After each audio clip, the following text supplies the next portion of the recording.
Hi, good morning. I'm here at Four Nations Tournament up in Motherwell in Scotland, standing here with Griffin, a standing class 4 player. Hi Bobby, good morning. Good morning, Brennan. How did you get into the sport? Playing badminton since I was a kid, and had a serious road accident a few years ago and resulted in amputation. Okay. When I had the prosthetics fitted, I was quite fit and able again and wanted to get back into badminton, so just researched it and spoke to my club, governing bodies, people knew other people that were disabled, and just found out about the para badminton circuit. Got in touch, found an entry terms and ended up at a tournament in Ireland. How long have you been playing badminton? So that was 2010 when I had the amputation, and at the end of that year played my first tournament and had my first experience of para badminton in Ireland, which was great, and getting back to, I think, everyone seems to be. How was your first tournament in Ireland? Yeah, it was good. It wasn't that well entered, there wasn't a big entry for that one in particular, which kind of helped me because I used to play quite a lot and therefore did quite well at that first tournament, considering it was all quite new for me.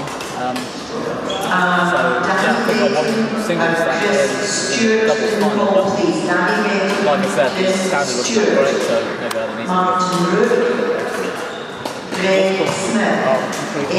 easy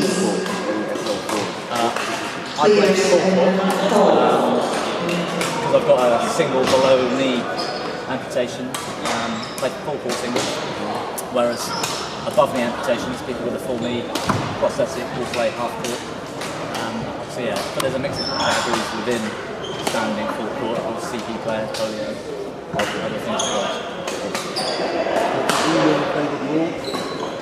Yes, 2011 at the European Championships in Germany, and then the World Championships in South America, which was just incredible to travel to a big event like that. So that was probably my biggest tournament, the World Champs that year, and again of course this year, but that's in Europe again. So yeah, I've been fortunate, but it's quite hard with the funding, because a lot of it's self-funded, so you can't really get to everything. For example, there's Turkey and Spain next month, and events in the Far East, which I'd love to be able to go to, but of course, unless we've got more support, yeah, we can't really represent ourselves on the world stage until we can get there. So does para badminton have a legal squad? That play for England? Yeah, so over the last, I'd say probably 18 months, 2 years, they've started focusing on para badminton a lot more, which is good to see. They've created an elite squad, so like an A team I suppose, and then I think it's performance potential squad, so kind of like a B team and people that they're trying to get into the elite squad. They're supporting us with training camps and a little bit of funding to help the major events, particularly the abroad ones, not so much these, but if you're going abroad you represent England, and I think they help with certain costs involved, but that's not to say it's tremendously easy. You still got to pay a lot of money yourself, but yeah. So Badminton England are helping with that with some kit and therefore funding and sponsorship. Well, that brings back to the next question: is what support do you get? What funding do you get? The major problem that badminton has, para badminton has, badminton for the disabled has, is that it's not yet in the Paralympics, which surprises everybody that I ever mention that to. You know, all my friends, family, they can't believe it. You'd expect badminton to be in the Paralympics.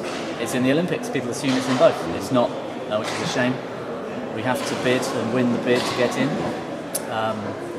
2016, 7 sports bid, and badminton was one of them. They picked 2 new sports to get into the Paralympics, which were kayaking and triathlon, I believe. And badminton missed out, which is a shame. So there's a few issues on a world scale that need to be resolved for badminton to actually win the bid and get in, but we're hoping for 2020. Once that happens, I think the whole thing changes. Suddenly UK sport chucks millions of pounds into the sport, and there's proper developmental squads. You know, a lot of Paralympians, that's their full-time job, and I'd love that to be mine. So at the moment you don't get funding? At the moment, no. Not any funding?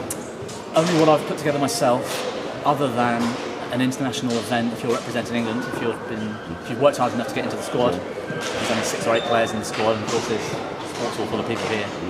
I'm fortunate to have been in the squad, much like yourself, Bruno. And as I say, I think they fund you for some of them, maybe the travel, accommodation, something like that, and a kit. But otherwise, all your training's off your own back. All the other events like these, I mean, it's probably cost me a few £100s just for Scotland.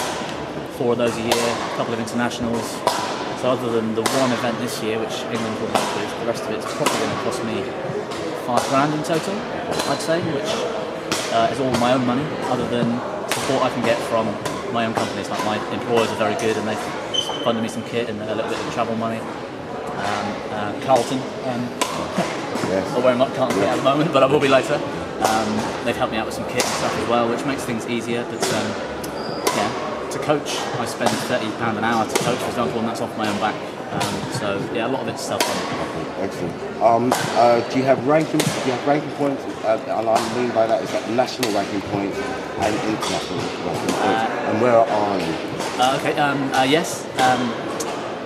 On a UK scale, these events, like the one we're here today, are kind of the benchmark for performance of ranking. You do well in the UK Four Nations and you'll get your UK ranking.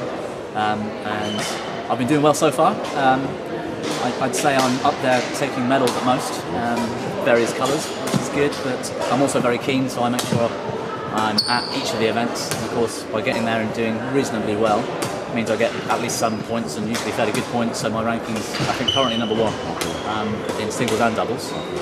I'd say if everybody could enter every event, it'd be a bit tougher for everybody else, of course, so I'd be fighting for that top spot.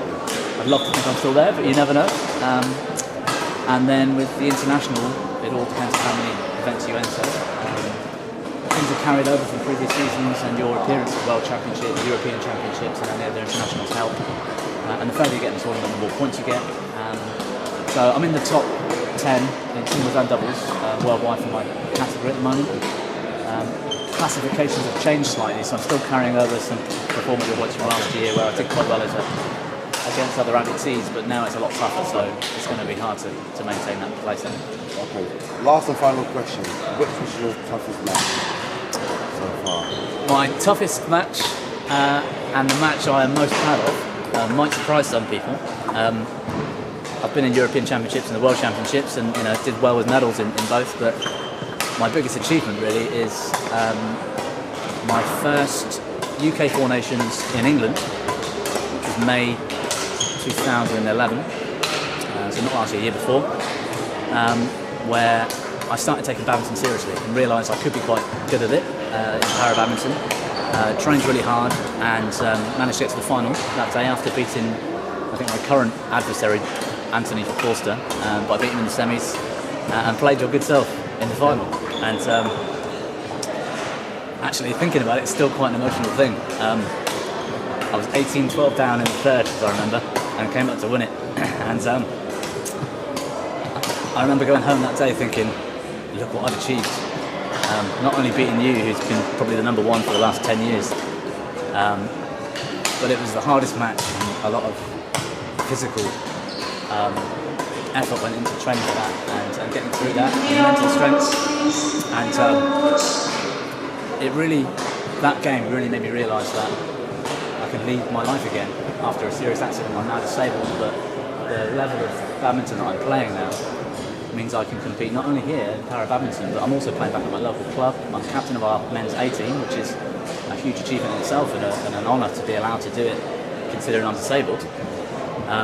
But that was the moment, that was the game where I realised I've achieved so much, I've come so far, and I can do it again and lead my life. And to win it, of course, my first gold medal was amazing. So I think that'll always be my best ever result, best ever match. So it was, actually, I'd never say thanks for that game because it was awesome. Thank you very much. Thanks for taking my time. Cheers. Thanks. Thank you. Cheers.